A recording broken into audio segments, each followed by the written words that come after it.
I annoyed the world. I annoyed the world. I sometimes I'd be like, oh man, I know they're cooking me online. I know it. They cooking me online. But after a while, you just gotta laugh about it. And I've seen the highs and lows of it. I've got the threats. You know what I mean? Yeah, really. I've gotten the threats and I've gotten the love. So much more love, but I've gotten the threats. Dope is what flows in his fam's DNA. Dope is what flows in his fam's DNA. What's good, everybody, and welcome to Dope Interviews, brought to you by the mighty 19 Media Group. I'm your host, Warren Shaw, and today in the virtual building, we're chatting with the multi-talented artist whose voice you know my guy's voice. He's a proud Air Force veteran. Obviously, he's also a dedicated dad. He's the man behind the Burger King's viral jingle, and also a true creative force in music, where he's been featured on hit shows like Power Force, Raising Kanan, The Shy, and more. It's my guy, the homie Will Crown. Welcome to Dope Interviews, Will. What's good? Oh, man, what's good? Thank you for having me. Appreciate you having me. Man, I'm excited to have this conversation with you and kind of get into a lot of different aspects of your career and how, I wouldn't say came to fame because you were doing well, in general. But that Burger King thing is it's a whole situation. And I'd love to kind of get some of the story behind that. But first and foremost, what is your story with music? Like, what brought you to music and made it such a big part of your life? Oh, I think, music has been part of my life pretty much my whole life. If I could reflect to one moment, it probably have been the first time I heard Rapping Duke out of, it was a van that used to park outside of my building on Chauncey Street. And they used to always play Daw Hard. And I really thought that, I was really into John Wayne flicks as a kid, too. You know what I'm saying? Yeah. So I was a huge John Wayne fan, Bruce Lee, all that. So, as time started going by, I'm like, damn, is that John Wayne rapping? There's no way. You know what I mean? I really thought it was. And I remembered that rhyme first. And then after that, it became Audio 2 and Rakim. And once you started hearing these sounds out of these cars, okay. Yep. I was like, you know what? When they start talking to your soul, you know what time it is. So yeah, real talk. So those early days, listening to the music that you were listening to, do you have the atypical kind of rapper story? You was battling on the blocks, getting in competitions. Did you have some of that stuff going on, or how did you first pick up the pen, the pad, the instruments, kind of all the things that you're kind of even doing now? The interesting thing was I started very young. I started writing poetry young, and as a young age, I was just more into the break dance and just trying to be the older guys or whatever. And I, of course I couldn't rap or nothing like that, but I used to see ciphers. I used to see a lot of ciphers. So seeing a lot of famous ciphers around the way, and you're like, oh, okay. Now I understand how real it is. And, for me, musically, I started off, my father, he was in the Army. So, we had that whole dynamic going as well. And he bought an organ. And that was the first instrument I played. And he had the Stevie Wonder, it was like the book with the notes and all that. And I learned how to, play Stevie Wonder songs on the organ first. So that's how it really started. You know what I mean? My father buying the organ. Yeah, man. Shout out to the parents, who invest in the musical journeys for real. Absolutely. I always tell people, they look at me I was like, yeah, I once played the electric guitar. They're like, word?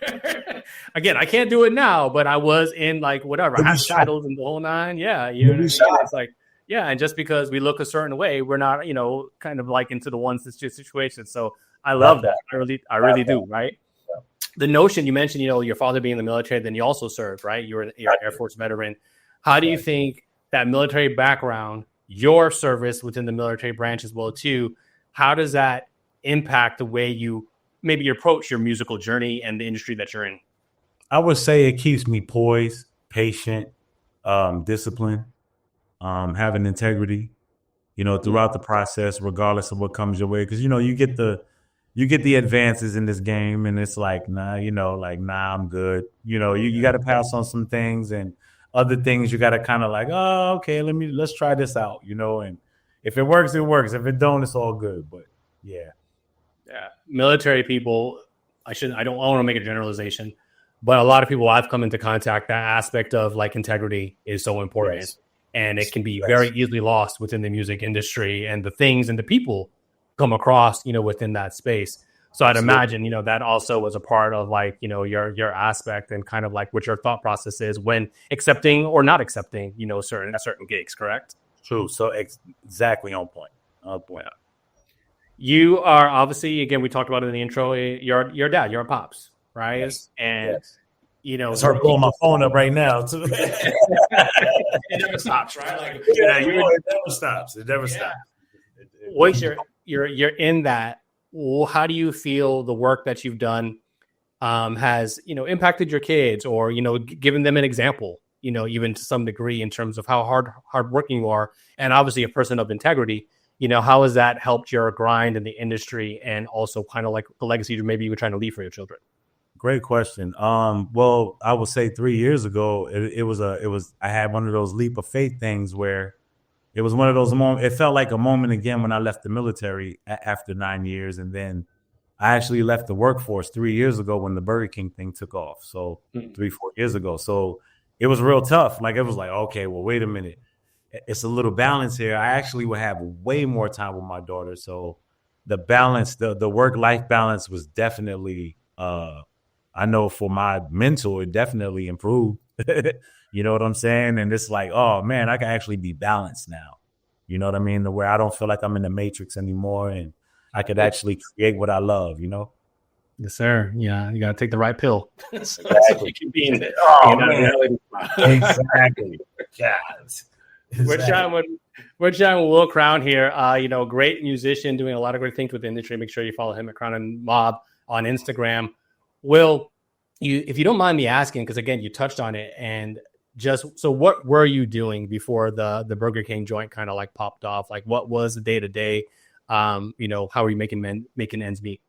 Oh, so after I got out the military in 2007, 8-ish, I was actually a government contractor out at LA Air Force Base, and worked there for a good, a long time, 15 years at least. Yeah. That was hard to walk away from. It was just like, you know what? It was comfortable.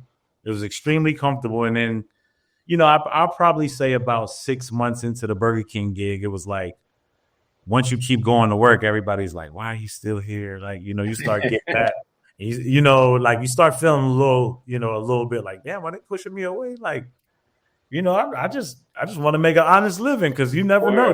This thing could end, man. You can't really count on no industry, nothing. Nice. Especially what we see what's going on now. So all that was going through my, through my life and my brain. So I was like, you know what? 6 months into the Burger King gig, I said, you know what? Take another leap, man, and just push the button. And that's it. Bet on yourself. Yeah, for sure. Yeah. So let's jump right into that then.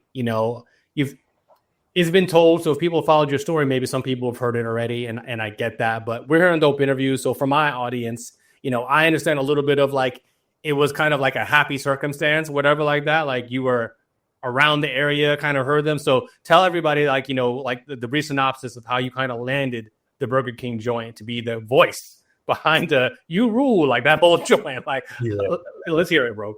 Yeah, so it definitely. All right, so I think I know where that came from. It was kind of like a misquote, but it definitely wasn't a happenstance.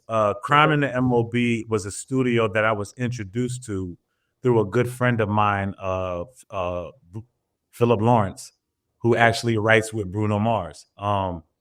And this was something that he was really into, and he was like, hey, you know what?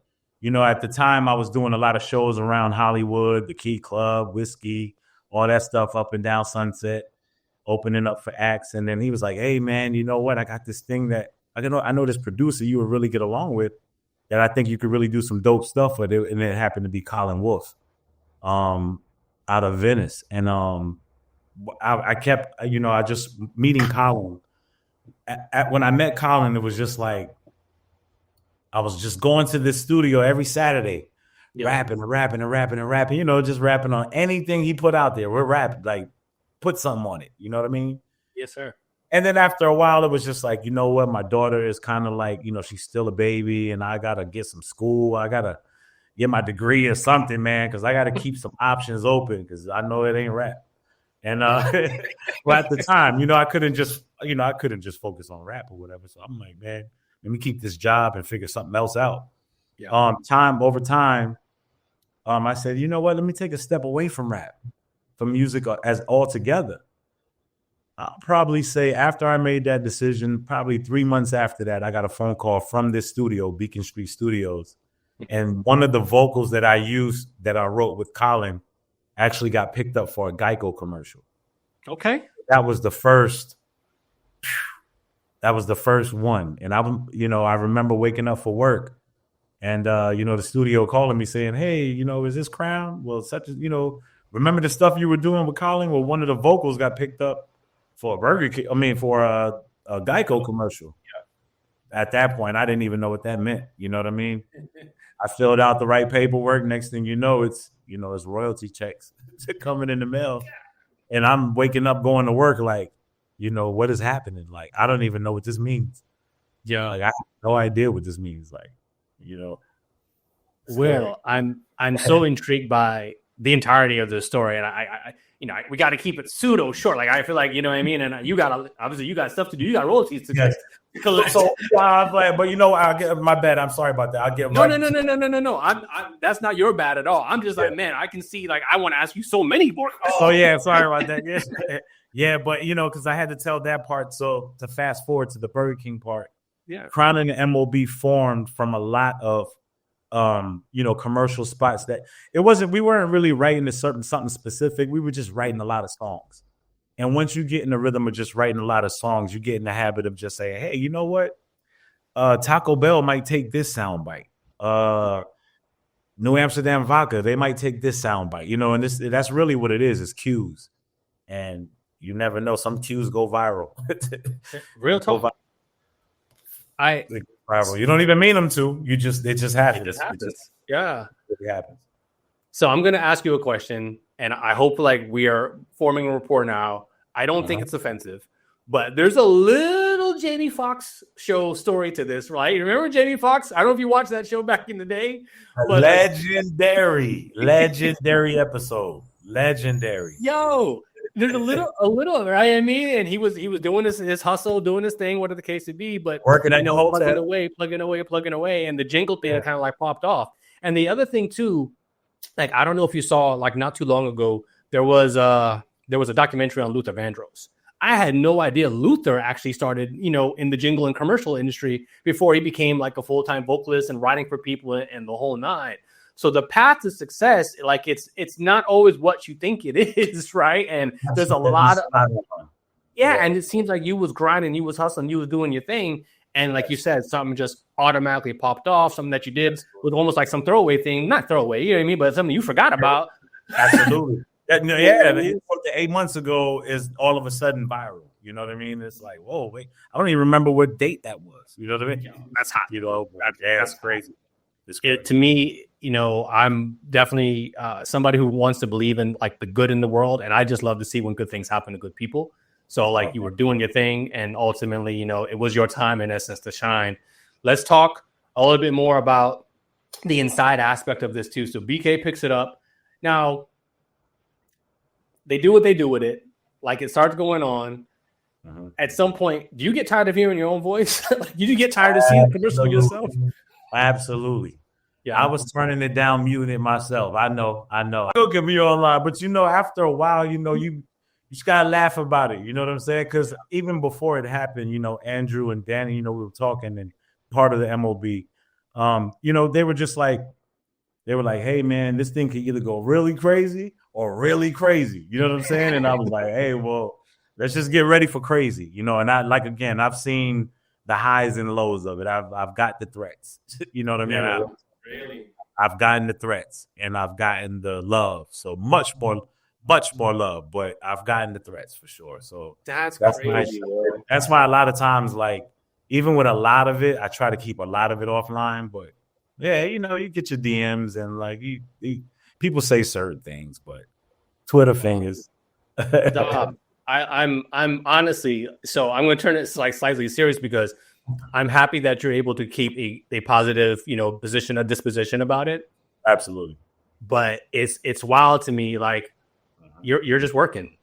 Like, you know what I mean? It's like, it's the craziest thing when I talk to like certain actors or whatever, like then people embody them. Oh, that's not who they really are. They're playing a role. Like that's a job. So why are you in the DM with the death threats and the this and the that? So you know what I mean? And like people are wild. Like it's frustrating. So I'm really sorry, honestly, that you're having to do that. And I'll keep it a buck. Like I've heard it a couple of times. Like, all right, oh damn, it's on again. Because like sometimes like they over. All right, exactly. I get it. But that could be any commercial, right? That could be any commercial. It has nothing to do with you or even your voice. Just like, yo, I've seen this 100 times. You know? I didn't tell him to play it that many times either. You know what I mean? That's what I'm saying. Keep their set coming in. Hey, don't threaten me with a good time, We're chatting with the amazing Will Crown here from Crown and the Mob, doing the great things here. He's a great producer in the music space. Let's take a quick break here on Dope Interviews, man. We're going to get back on the other side of this break, talking a little more BK, but also the other side of what Will's been able to do with his professional career, man. Don't miss it here on Dope Interviews. You've earned this. Now it's time to embark on your own personal adventure. Book your vacation with Exquisite Travel and Tours today. Explore the world and discover yourself. And we're back here on Dope Interviews, again, chatting with the amazing Will Crown, talking his career.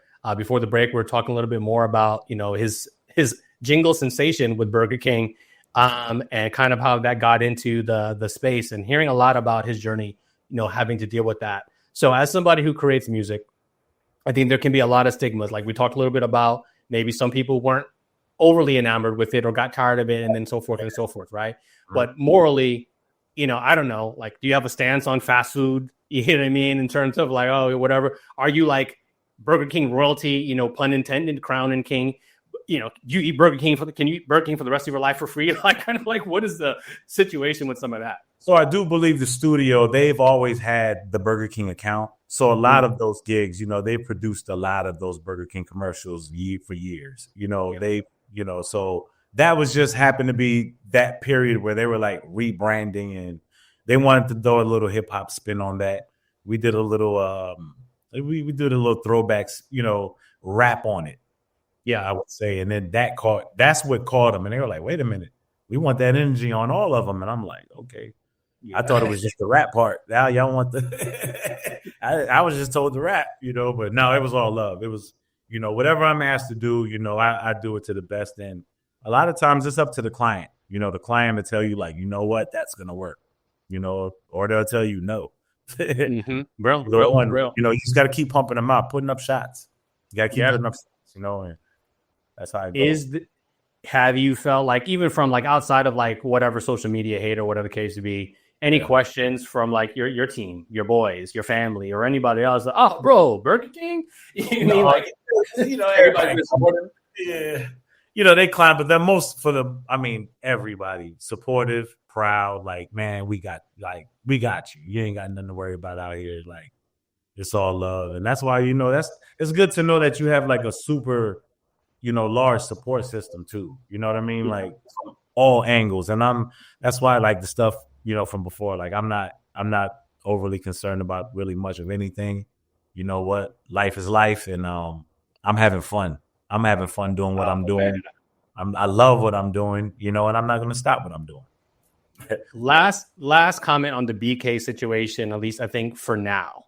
I want to get your reaction. I pulled this straight from your IG. So somebody who was actually showing love, I want to get your reaction to this. Snoop Dogg.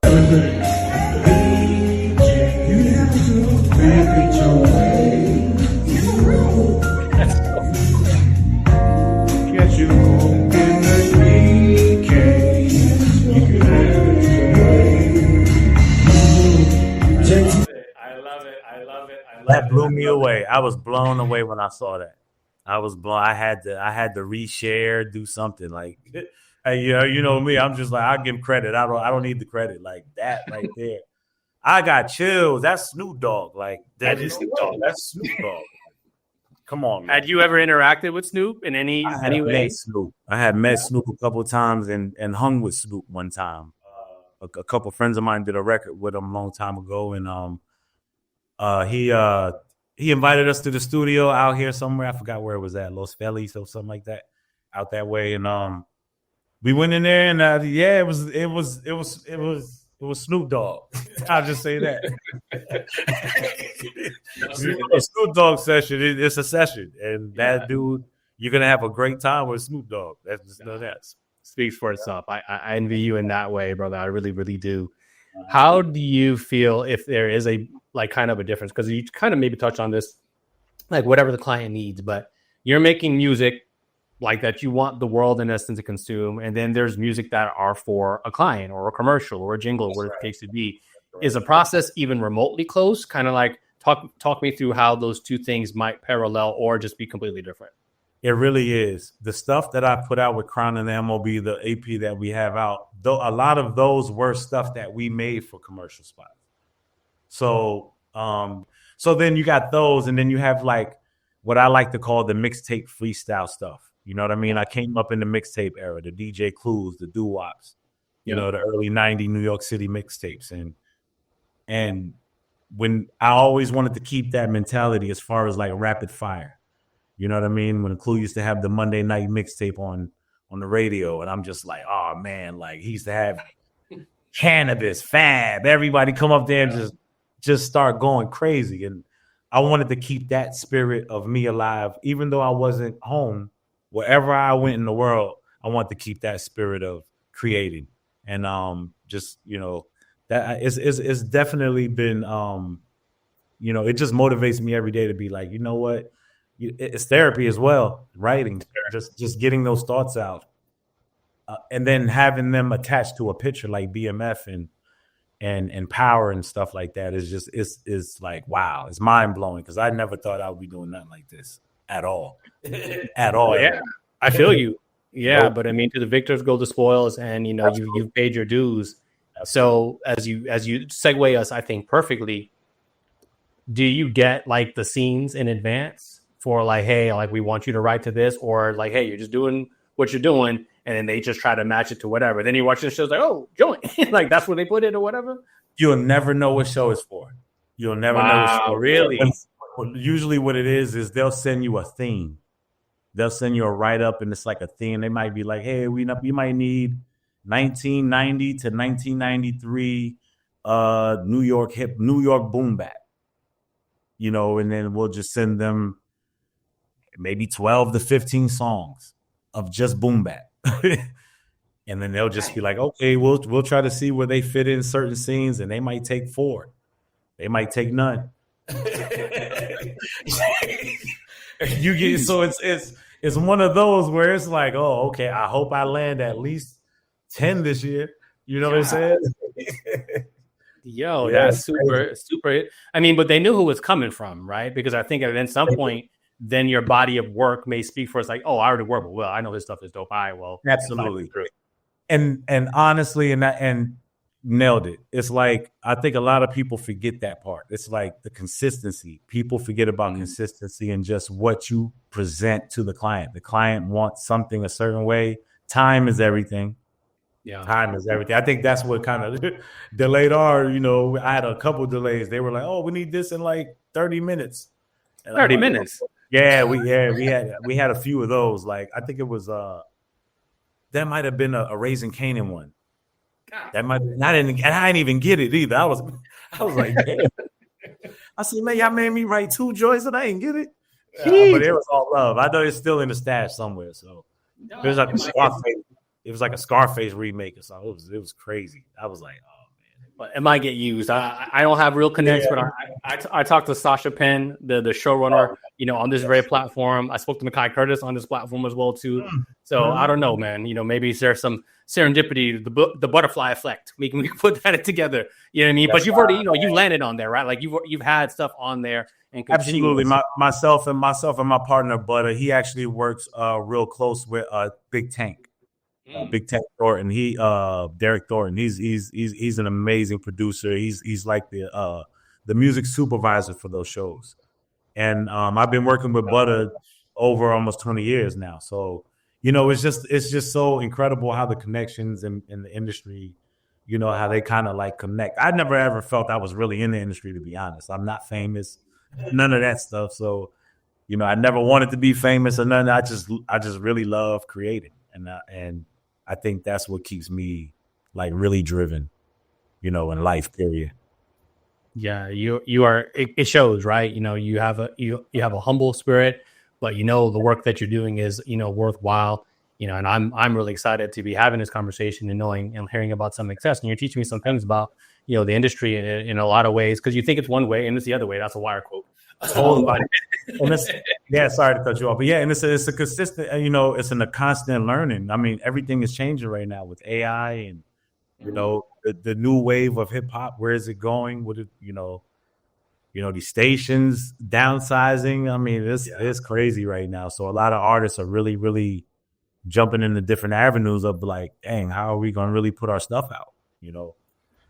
But as you're having success at this stage of your life and career, it's interesting that like it's consistently changing at the same time. Yes. But is there something about the music industry that frustrates you? Like, what frustrates you the most right now about the music or the entertainment side of the business? You know what? The cool part is I don't really get too much involved in that side of the business. I think I'm more in the film and TV side of the music side, as opposed to the being on stage. All that stuff was fun too. Like I said, when I started off on Sunset. Like any club that a big artist was performing at, I wanted to open up for that artist. Like, I didn't care who it was. And I used to use a cheat code. I'll tell you. Actually, I told somebody before.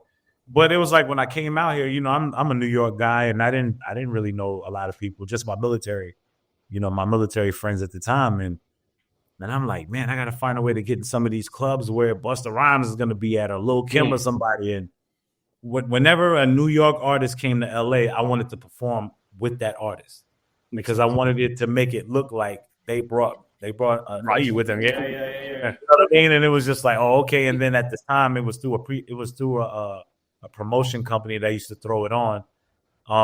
And they used to have your name on the ticket with that artist. So it was just even automatic. It was like, oh man, now. So it was kind of like the fake it till you make it thing. Like, oh, yeah, hey, I ain't too proud, bro. Everybody does that at some point. Hey man, it's all real. So that side of the game, it's a constant chase. Yeah, it's a constant chase, and I never ever wanted to feel like I was chasing anything. You know what I'm saying? Like I never wanted to ever feel like it was a chase. Never.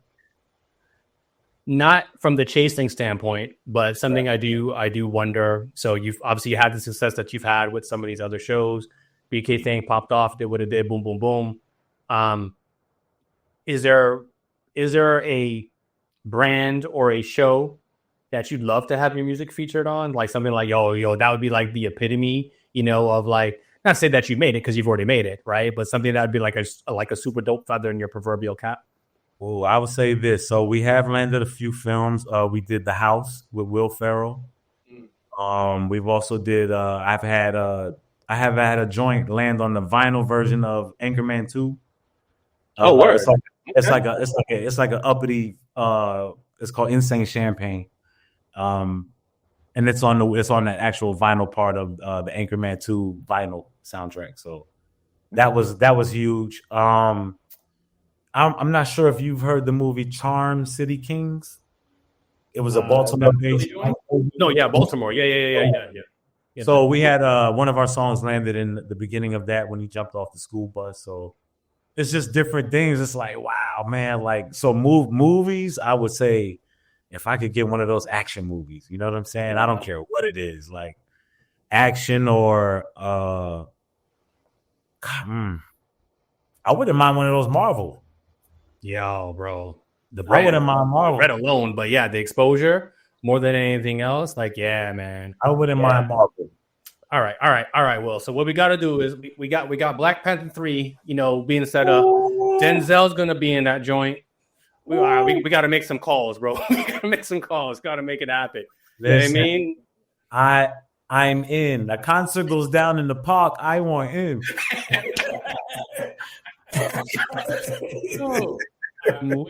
I'm with it. And then, I mean, I don't know if you saw this. I don't know if you saw like, you know, the new Spike Lee and Denzel joint or like that, you know, highest to lowest. I didn't get to catch it yet. And and I'm ignoring the reviews I'm seeing online now. It seems like, you're gonna get the both sides with everything. Yeah, watch that joint for yourself. Like I enjoyed it or whatever. But I definitely will. But I don't want to box you in, right? Like I said, I think, you know, the you really want to have your music exposed to the widest variety of people, no matter the demographic or the background that they're kind of coming from. Yes. So I appreciate the fact that, you know what I mean, you're very open to working with any and kind of everybody, you know, for the right reasons, so to speak. Absolutely. Before we close out, my brother, and I've really, really enjoyed this conversation. When you look back, you know, on your journey, Air Force, veteran, dad, hit maker, if you will, so to speak, got so many things going for you, creator, you know, what does it all mean? What is like the legacy that you want to have and leave when, you know, the final organ has played and, you know, it's like, all right, Will Crown's going to put his feet up and like, all right, I'm done. Like, what's the situation? I think at the end of the day, as long as I could say, like, just leave a legacy, just even to my family and just even, you know, people that come from where we come from, like anything is possible. We don't have to confine ourselves to any street, any block corner or anything like that. The world is big. Yes, it's big out here, man. And come get it. Come get it. It's not going to come to you. Come get it. Oh man, that's expertly said. Well, I wish you continued success. It's been an absolute pleasure. Thank you. Yes. I'll just one final thing. Is there anything people should look out for that you can share, you know, in terms of, you know, when it comes to Will Crown? I guess I've been saying around Crown and the MOB. Crown and the MOB, the Message of the Blues. We got you know, we're continuing to produce a lot of stuff together as well. Myself and Butter, I think we're about to start writing on a couple projects now for the next seasons of like BMF and that. So hopefully we get something on that, you know, the season 5. Ain't no hopefully, it's going to happen. You're right. You know what? I got to stop. You know what? You're right. I got to stop talking like that. You're right. 1,000%. That's going to come fruition. And I'm going to listen. I'll be watching the credits, you know, and seeing that they get my guy his props. Yeah, you know what I mean? Even if they don't, I'm going to make sure y'all get it. Even if they don't, I want to leave you something. Hey, look, we don't have no marketing machine here. Hey, look, man, artists, you got to go get it. Let's go. He is the amazing Will Crown. Make sure you follow him at Crown and the MOB. I got it right this time. I'm Warren Shaw. You can follow me at the Warren Shaw. You know what it is. Please rock on my guy Will. Been another dope interview, y'all. We're out. Together we stand, divided we never. The vision is one, striving for the better. Working as a team, working toward a dream. It's not even work when the team is the dream. On a united front, we got our own back. A band of brothers to counteract any attack. One heart in fact, forget what the blood say. Dope is what flows in this fam's DNA. So let's do it for the love, give to the max. Listen to opinion, but react to facts. And remember that together we're the shit, but separate, just pieces of it.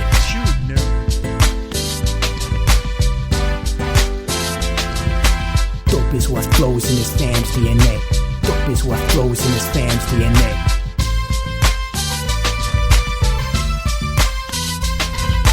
Family represent like a tree with names on it. We're free, no chains on it. Relieved, the pain's gone, I can see. We come together like questions on the quiz. Mojo, Flow, and Viz, man, you know what it is. And if ignorance is bliss, you're gonna hate this lesson. Organized intellect like a tropical depression. My symbol is the cross, a mic and ghost peppers. Cause I'm just a black sheep, growing up to be a shepherd. Moonlighting as a weapon to protect the children. Every brother is a father, dynasties we're building. Max, J, and K, Bay, and Isaiah, next level of the family foundation, understand me?